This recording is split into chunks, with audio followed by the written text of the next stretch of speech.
Assalamualaikum warahmatullahi wabarakatuh. Jumpa kembali dengan saya Rudin dalam channel Kim UD. Asiknya belajar kimia. Materi hari ini adalah perbedaan asam karboksilat dan ester.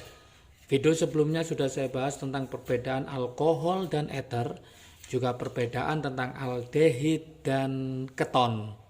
Ini merupakan isomer fungsi ya, asam karboksilat dengan ester juga. Oke, jangan lupa pelajari dulu video sebelumnya, yaitu tentang aldehid melawan keton, alkohol melawan eter ya. Nanti link deskripsinya saya taruh di bawah ya. Silakan dipelajari supaya lebih paham tentang perbedaan isomer gugus fungsi. Oke, sebelum saya bahas perbedaan asam karboksilat dan ester, seperti biasa jangan lupa like, subscribe, dan komentarnya. Juga lonceng ditekan supaya tidak ketinggalan video terbaru dari Kim UD. Oke, kita mulai sekarang head to head antara asam karboksilat dengan ester ya. Oke, saya tulis di sini asam karboksilat. Ini grup dari asam karboksilat. Oke, yang ini adalah ester.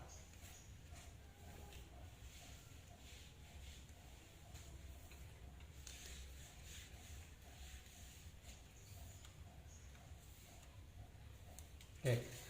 Yang pertama, ternyata asam karboksilat itu dapat memerahkan lakmus biru. Dapat memerahkan lakmus biru. Artinya apa? Artinya dia bersifat yaitu asam, bersifat asam. Semakin banyak rantai C-nya, panjang C-nya, rantai karbonnya semakin banyak, maka asamnya semakin lemah, gitu ya. Nah, untuk yang ester cenderung sifatnya adalah netral. Artinya apa? Lakmus merah tetap merah, lakmus biru tetap biru. Perbedaan yang kedua tentang asam karboksilat dengan ester yaitu titik didih ya, titik didih dan titik beku. Titik didih dan titik beku lebih tinggi dibanding ester.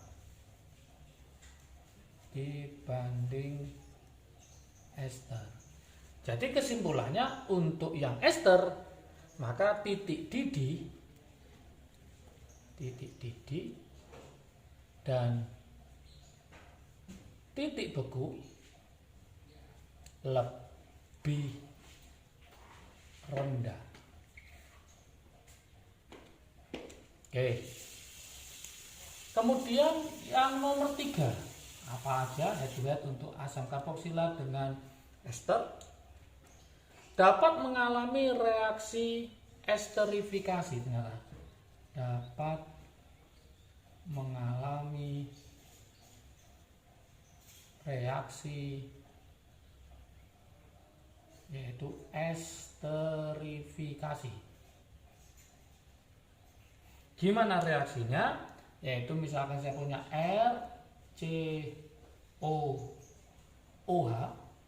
ditambah alkohol R aksen OH, hasilnya adalah, ingat ini akan ketemu sama OH, yang ini akan menggantikan posisinya si H, maka akan ketemu RCOO R aksen ditambah H2O.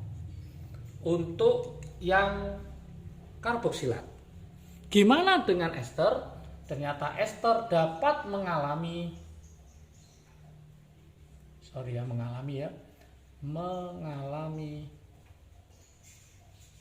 reaksi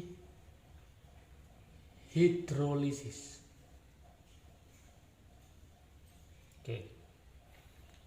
Gimana reaksinya? Nah, kita mulai, yaitu R, C, ester ya, COO, R aksen, namanya hidrolisis tambah air, yaitu H dengan OH. Hasilnya nanti adalah, berarti ini R aksen ketemu OH yang hanya menggantikan posisinya si R aksen. Maka hasilnya adalah R, C, O, OH ditambah alkoholnya adalah R aksen OH. Kalau kita lihat di sini ya, ini asam ditambah alkohol jadi ester ditambah air.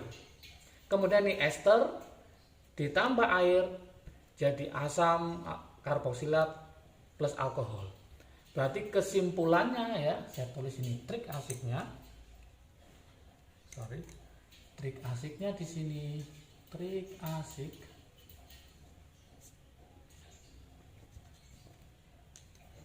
reaksi esterifikasi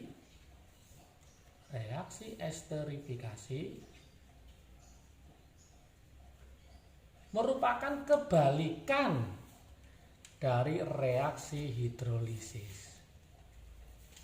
Jadi teman-teman kalau paham esterifikasi, maka akan paham juga yaitu hidrolisis. Kenapa? Karena dia merupakan kebalikan. Jadi reaksi esterifikasi merupakan kebalikan dari reaksi hidrolisis. Oke, kemudian yang nomor 4. Perbedaan yang keempat, head to head yang keempat ya, antara asam karboksilat dengan ester. Apa yang keempat? Ternyata dapat mengalami reaksi penetralan. Dapat mengalami reaksi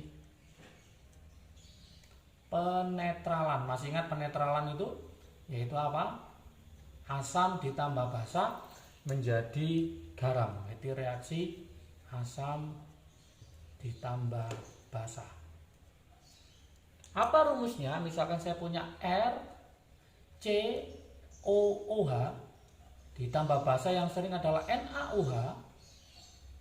Hasilnya adalah H sama OH ini akan gabung jadi H2O, Na menggantikan posisinya si H. Maka nanti jadi R, C, O, Na merupakan garam plus H2O. Gimana dengan ester? Ternyata ester dapat, kalau ini dapat mengalami penetralan dengan basa, yang ini dapat mengalami penyabunan.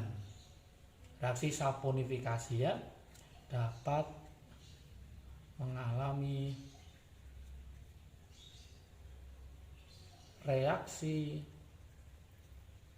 apa? Yaitu penyabunan,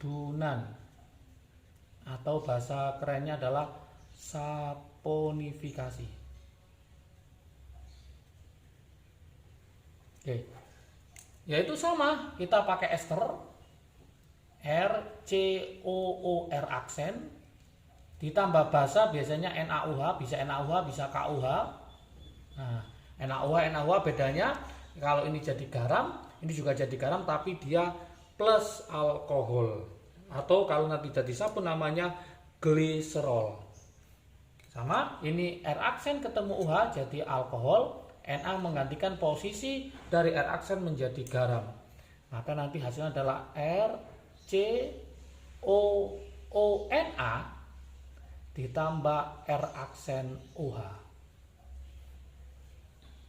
Oke, prosesnya namanya penyabunan. Berikutnya yang nomor 5.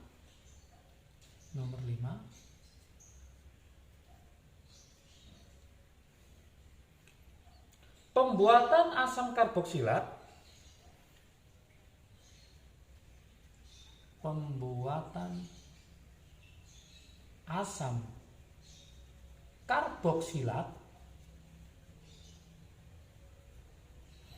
dengan cara oksidasi alkohol primer,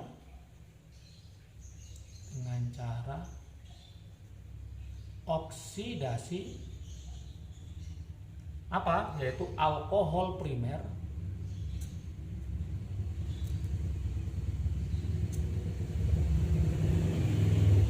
atau boleh juga aldehid ya, bisa alkohol primer atau aldehid.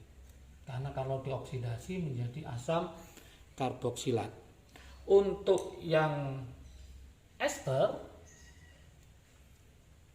pembuatannya melalui proses esterifikasi. Pembuatan ester melalui reaksi esterifikasi. Ya. Antara apa? Antara asam karboksilat,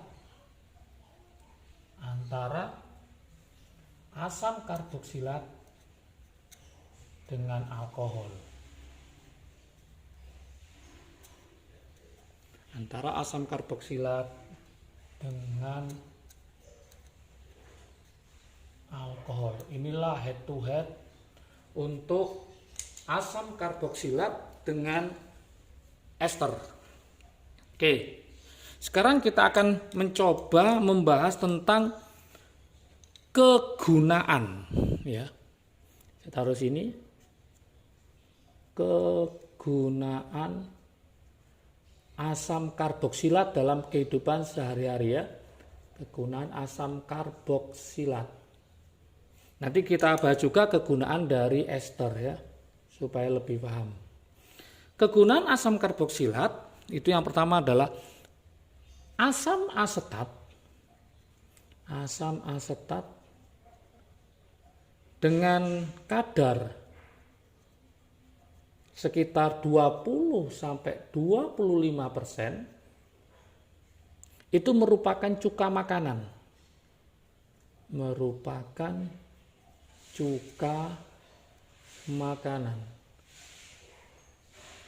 Atau cuka dapur kalau kita sebut, ya.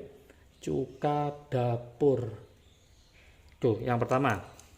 Kemudian yang kedua, asam propionat.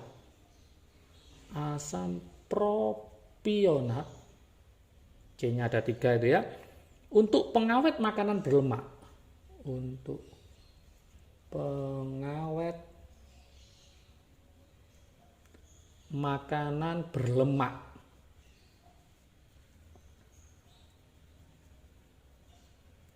Seperti keju boleh. Terus mentega bisa. Keju, mentega, kemudian susu boleh juga, ya. Nah, ini pengawetannya bisa pakai asam propionat. Kemudian yang ketiga, asam format.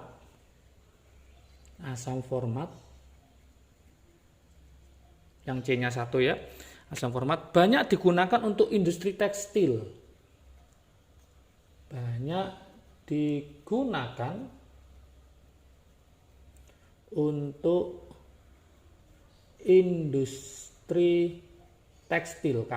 tekstil. Kemudian penyamakan kulit boleh.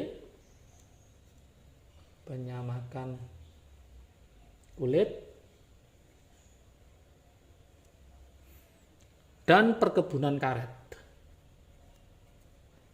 Untuk apa perkebunan karet?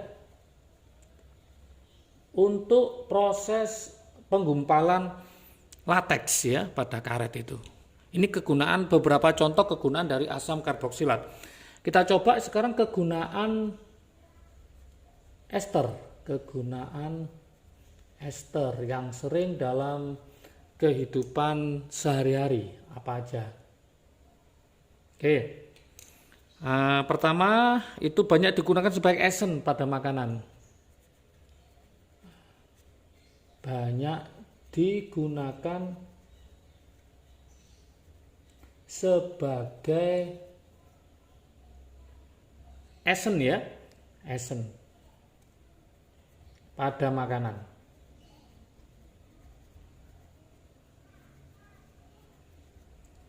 Contoh, ya, ada oktil asetat, ya. Contoh oktil asetat ini rasa apa?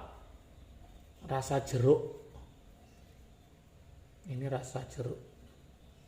Banyak ya, ada lagi misalkan di es krim itu ada namanya amil asetat. Amil asetat. Ini rasa pisang ya. Ada lagi propil asetat. Nah, itu pear ya. Ada bensil asetat, itu stroberi dan banyak lagi. Kemudian yang kedua dipakai untuk lilin ya, lilin atau wax ya.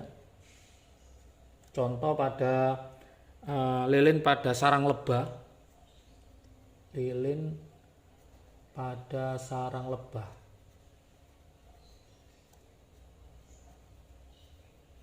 Oke. Kemudian juga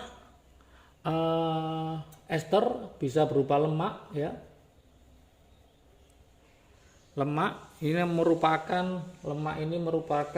ester dari asam karboksilat dan gliserol.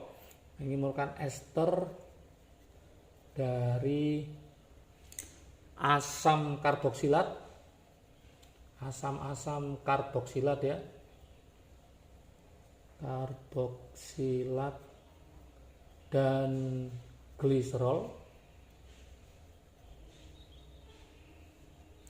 Suku tinggi, asam karboksilat suku tinggi ya, bukan yang rendah, suku tinggi, dan gliserol.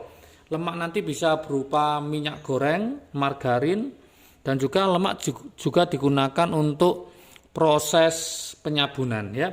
Oke, supaya lebih paham lagi ini saya buatkan latihan soal di sini ya. Latihan soal. Silakan nanti jawabannya ditulis di kolom komentar supaya saya tahu tingkat pemahaman teman-teman semua untuk materi ini. Oke. Yang pertama, ya, saya tulis ini. Tuliskan reaksi pembuatan etil butanoat. Tuliskan reaksi pembuatan etil butanoat. Etil butanoat. Itu yang pertama. Yang kedua, tuliskan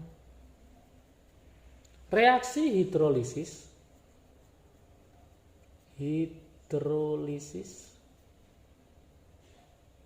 metil asetat.